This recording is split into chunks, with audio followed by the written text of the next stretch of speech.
So the last time we were talking, Bill Clinton had won the presidency and had implemented his policies as they were related to his social agenda, his economic agenda. We were talking about the Clinton presidency the last time we met. What I want to talk about today is culture and day-to-day life in America, kind of the world in which we live in the 1990s, because just like Clinton's economic policies and the economy of the 1990s, generally speaking, there's going to be an awful lot of unanswered questions by the time that that decade ends. And ultimately, that's really going to play a significant factor in the world that we're going to inherit in the 21st century. Okay. Every time in our class that the economy has been really strong, really vibrant, we seem to immerse ourselves into cultural wars, right? A struggle for the determination of American culture. You saw it in the 1920s. An example would be the Scopes monkey trials. We were talking about that back during that period. Saw it in the 1950s with respect to the culture of conformity and everybody aspiring to be this middle-class, affluent sort of American. And we're going to see it in the 1990s when, once again, you're talking about a pretty strong economy. You're going to have people that focus elsewhere when it comes to American life. A good example of what I'm talking about here would be Patrick Buchanan. Now, you may know this name, you may not. He has ran for president on several occasions. Buchanan is a political commentator, and in the early 1990s, he declared that America was under invasion. And he didn't, of course, mean that Canada was coming down from the north and getting ready to try to occupy us. He was talking about an immigration invasion. And these are people from places like Central America and Eastern Asia that didn't exactly look like your traditional Americans, didn't speak like your traditional Americans. And if you followed along closely in this class, you'll know that this really isn't anything that's all that new. Certainly people like Jurgis Rudkis went through this at the turn of the 20th century when we saw a massive onslaught of immigration from Eastern and Southern Europe. But nonetheless, these people are being blamed for the things that they've always been blamed for. Crime and vice in the cities, overpopulation in the cities, a lack of jobs. They're really not that different than any other group of immigrants that we've talked about up until this point. And just like everybody else that has come to America, they brought things with them, including their culture.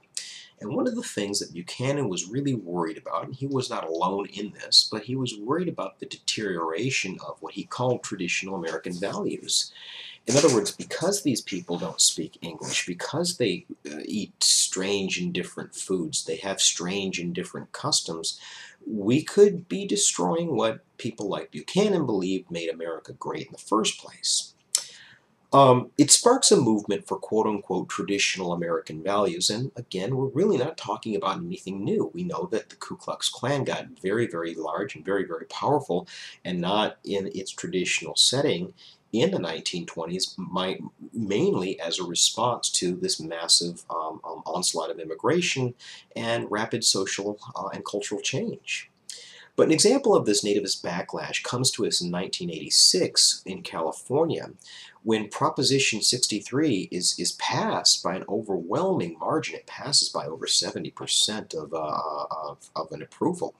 In any case, what Proposition 63 is, outside of a response to this massive onslaught of immigration, it's a measure to make English the official state language of California. Now that ought to strike you as a little bit odd, considering before California was California and part of the United States, it was Mexico. In 1848, we more or less conquered California and Texas too.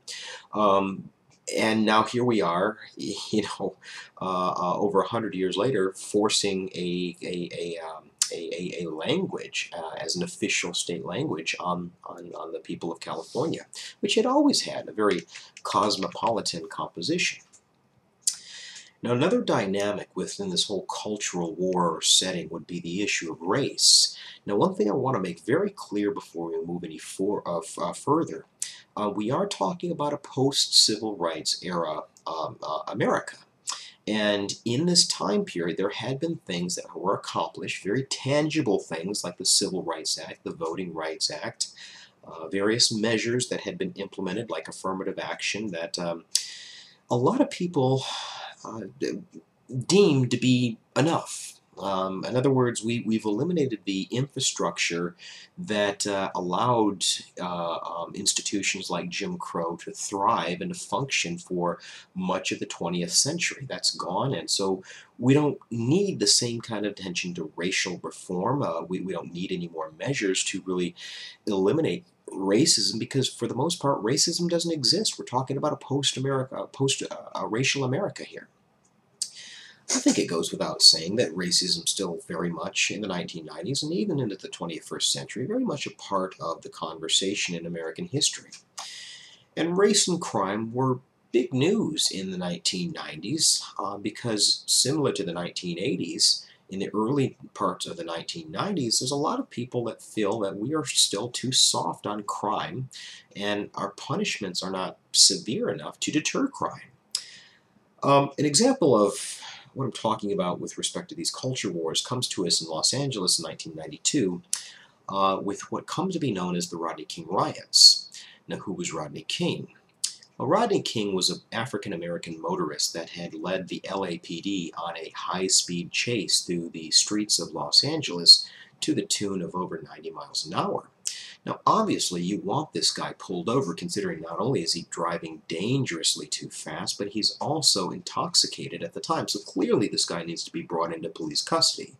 But what happens after the 4 white LAPD officers pull him over and drag him out of the car is they beat the daylights out of this guy. I mean, we're talking about with baton bats, cracking him, lifting it up over their heads and cracking him in the legs and in the back and in the ribs and elsewhere. And although at that point that was a matter of the cops' words versus Rodney King's words, by the 1990s you've got new technology known as camcorder recording devices, video recording devices, and somebody gets this all on camera. And they release the video. ABC, NBC, CNN, CBS, they all air it over and over and over. And you can clearly see these 4 white officers that are beating the daylights out of Rodney King, who's down at the time. It's not like he's, got his fists up and throwing punches or things like that. So all 4 of these police officers are put on trial, and every single one of them beat the case. They all are acquitted. And it's in that context that people are enraged, people in the African-American community, and they take to the streets and they burn down a very good chunk of Los Angeles, and it comes to be known as the Rodney King riots. Now, similar to Newark and similar to Detroit in the 1960s, this was, venting frustration. And I'm not trying to make light of this. I'm certainly not trying to dismiss the severity of what these people are doing. But the simple fact of the matter was, this was a response to what the black community considered to be an unjust legal system, that clearly these 4 police officers had used excessive force, and that was putting it mildly, and they didn't have to do anything for it. They didn't have to do any time for it. So what you see is racial conflict and a demonstration that we're clearly not out of the woods with respect to race in America in the 1990s.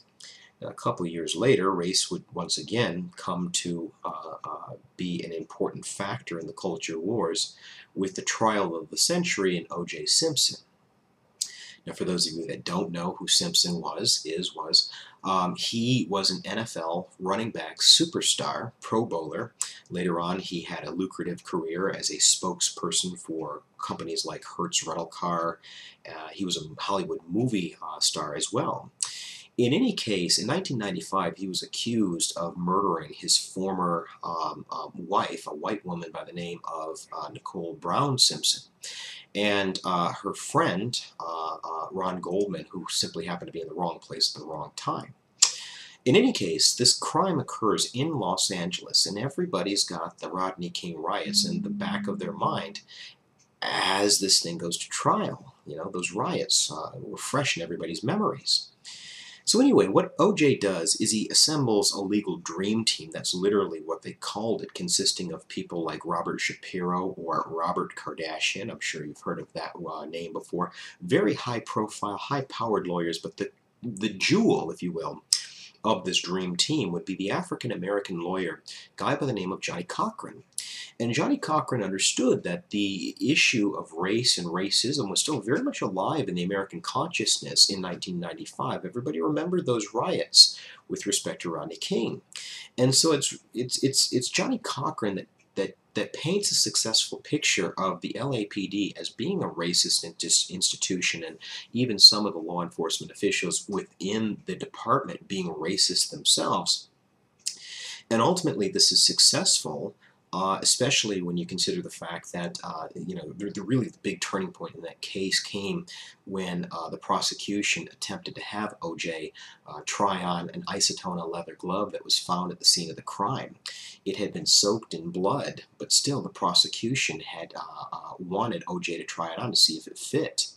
And because it had been exposed to moisture and allowed to dry, it had shrank, and O.J. couldn't pull his hands into it, and therefore that was convincing evidence as far as the jury was concerned that maybe this is not O.J.'s doing. In any case, O.J. Simpson is acquitted, and there's a lot of people that consider his acquittal to be an issue of race, that it was his race that ultimately got him off.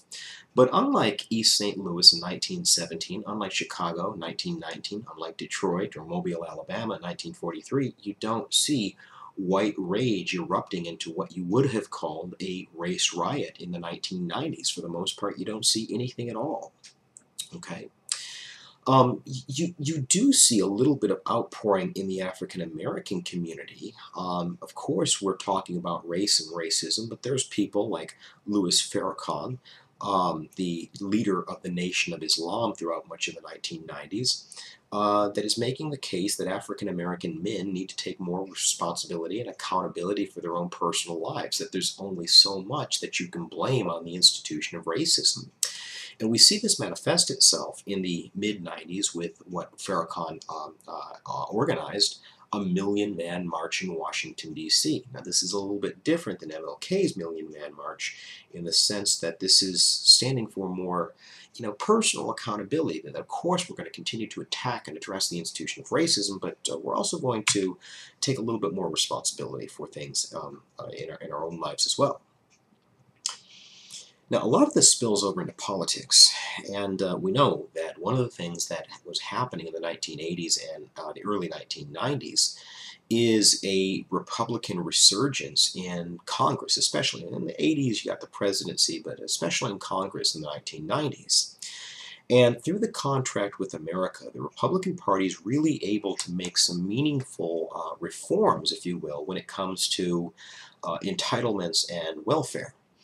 For instance, one of the things that you see adopted in the mid-1990s is 5-year limits for the amount of time that you can be on public assistance. Outside of that, if you did not have a job after 5 years, which was considered more than enough time to find a job, you were pretty much on your own. You were cut off. Now, of course, if you're talking about an able-bodied person, then yeah, that's probably more than enough time. But if you're talking about somebody who's sick or somebody that's got familial obligations that's going to ground them in the home, maybe that's a little bit more complicated of an issue. Money for child care and job training had been cut through much of the 1980s and again in the 1990s. But one of the things that is booming is this fast food industry. The American economy was doing quite well in the 1990s, and a lot of people come along for the rides, but very similar to the 1950s, there are specific groups of Americans that simply get left out. A lot of these Americans are people of color. A lot of them happen to live in the city, which you're seeing more and more impacted poverty even as late as the 1990s. A lot of these people are getting jobs at companies like McDonald's, companies like Taco Bell, that pay their workers very, very minuscule wages, the minimum of minimum wage, and offer virtually no benefits, no health care or anything like that. So, Bill Clinton talking about ending the era of big government and ending the cycle of government dependency, people dependent upon the government, that's a little bit fluid, a little bit misleading of a statement, considering, yes, a lot of these people do have jobs, but many, many of those jobs are simply inadequate when it comes to supporting yourself, let alone a family in American life, by the end of the 20th century. Now I want to transition in the time that we have remaining to yet another dynamic within these um, culture wars, and that would be this backlash against both liberalism and government, right? The expansion of government. I told you the last time we met that one organization that very much opposed both Bill Clinton and some of his social reform measures was the National Rifle Association. They did not appreciate things like the Brady Bill and other gun control measures and took every opportunity that they could to explain to the American people that government was coming for their guns and you needed to do something now with respect to getting out ahead of the curve as far as that goes. What this is doing, again, this is partly my opinion and partly this is an accepted sort of consensus in the field of history. What this is doing is it's convincing a lot of Americans that, that they need to go an extra mile, if you will, when it comes to standing up to the growth of government. Just stay with me. One individual that I'd like you to be mindful of is a guy that's going to come to notoriety in Waco, Texas, a guy by the name of David Koresh. David Koresh was the leader of a religious society that called themselves the Branch Davidians. They had found a home in Waco, Texas, but they were really, really secluded in the sense that they lived and functioned inside a compound in the rural outskirts of Waco.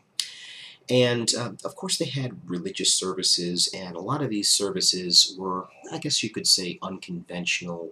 They really weren't, you know, the beaten path, if you will, when it comes to mainstream American religiosity. That being said, in the early days of Branch Davidian, there really wasn't anything that was all that concerning that anybody needed to be worried about that they were doing. Of course, they were a little bit different, but they were harmless. That's what most people felt. Now, when Koresh begins to take over Branch Davidian, people feel much, much different about what's going on inside that compound. Now, first of all, one of the things that's going on inside that compound is Koresh is, shall we say, marrying girls as young as 12 years old.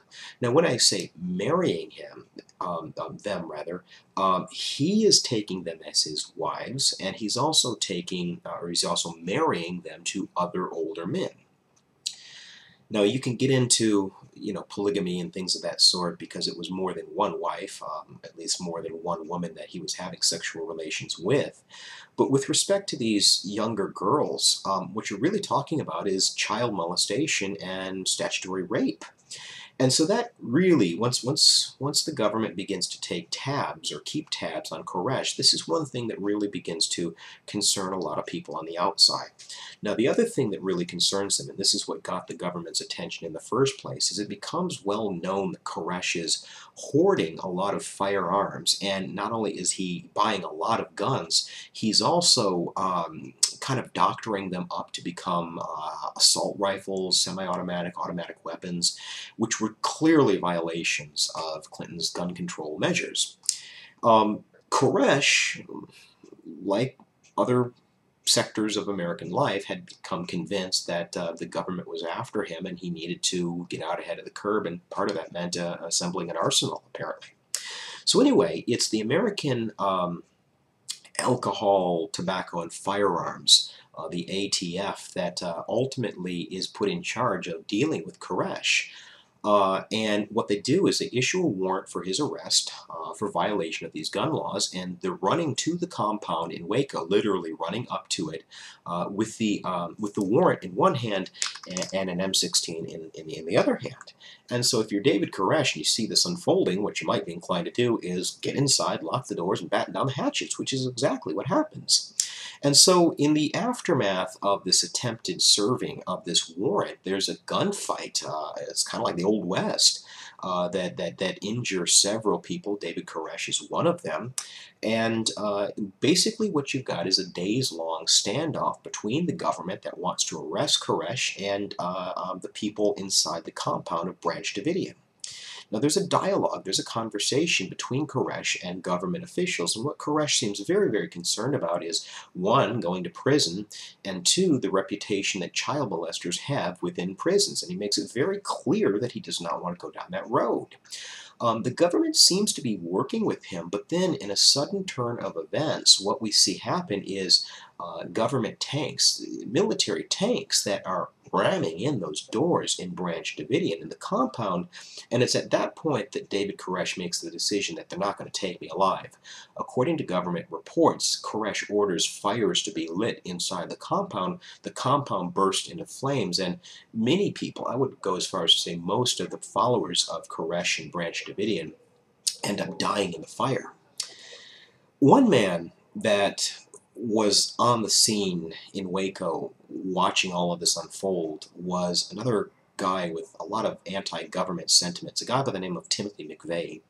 Now, McVeigh was a former military man.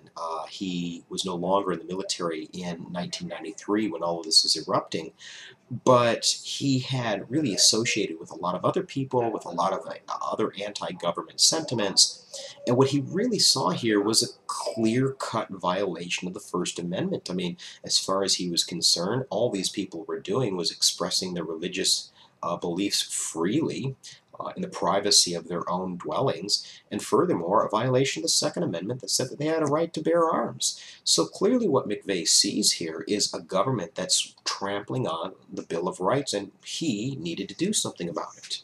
Now what he ultimately did was bombed a federal building in Oklahoma City. It comes to be known as the Oklahoma City bombing.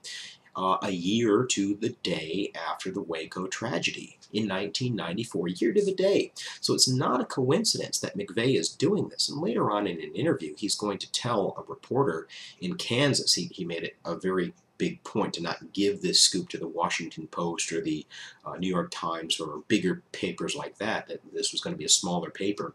He said, I see this very similar to what we as an American government did in 1945 with Japan when they just refused to surrender. We annihilated 2 of their cities and hundreds of thousands of their citizens so that they would get the message, stop doing what you're doing, otherwise this kind of stuff is going to happen. Now, McVeigh, with that bombing, killed hundreds of people in Oklahoma in 1994. Okay? Now, later on, he's going to go to trial. He'll be convicted, and Oklahoma puts him to death later on in that decade. But in any case, what this demonstrates with respect to the culture wars is that you've got this unmistakable anti-government sentiment that will go on as an unanswered question by the time that the 20th century is through.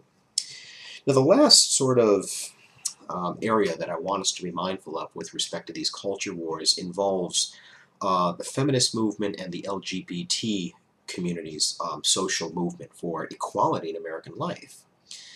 Throughout the 1990s, the religious right and other social conservative outlets continued to recruit, and they continued to say that America was in moral decay, that we were degenerating into a valueless, godless society, and this was a problem. And they said, look, if you need an example of what I'm talking about, look no further than our president. I mean, Bill Clinton is a perfect example of the degeneration of American values and American culture.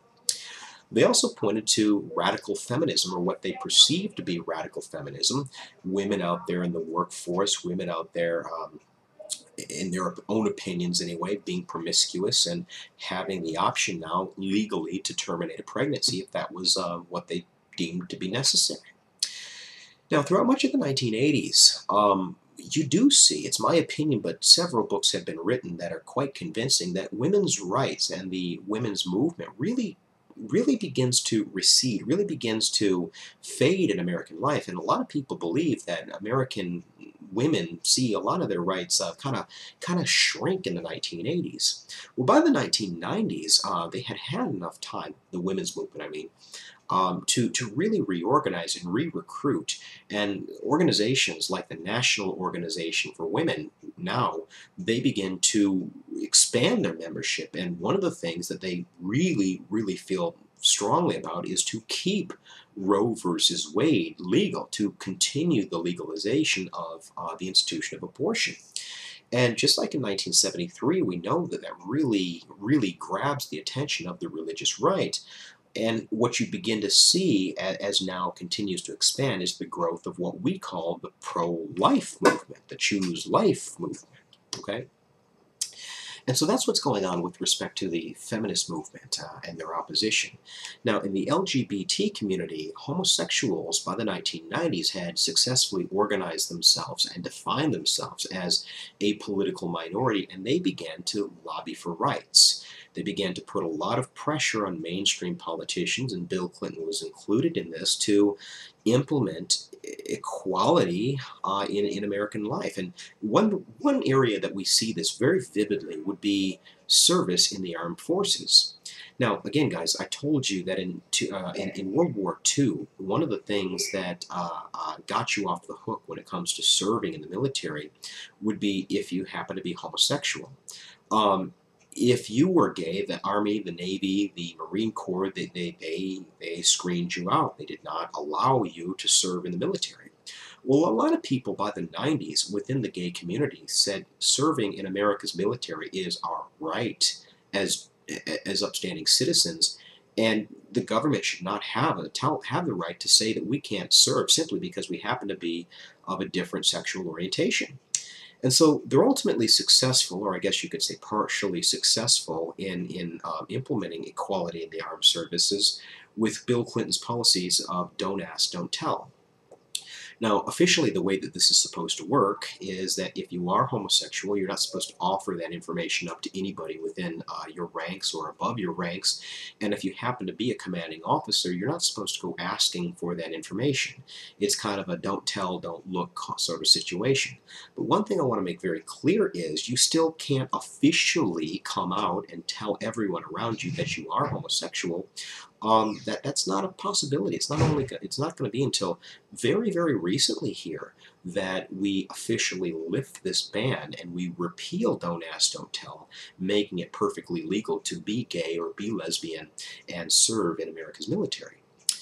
In any case, like the Roe decision and like now's expansion with the feminist movement, you're going to see this really grab the attention of social conservatives. In 1996, this manifests itself in a law that's known as the Defense of Marriage Act, or better yet, DOMA, D-O-M-A, DOMA. Bill Clinton signs DOMA into law, claiming that the majority of Americans believed that the institution of marriage should be defined as one man and one woman. In other words, the American government considered it to be illegal for to be married to more than one person. That would be polygamy. Or if you happen to be a man that wants to marry another man, or a woman that wants to marry another woman, that was also not legal according to the Defense of Marriage Act. Now, again, this comes really into play into the early 21st century, when not only do a lot of states, consider for a second, this is the federal government saying that we are defining marriage as one man, as one woman.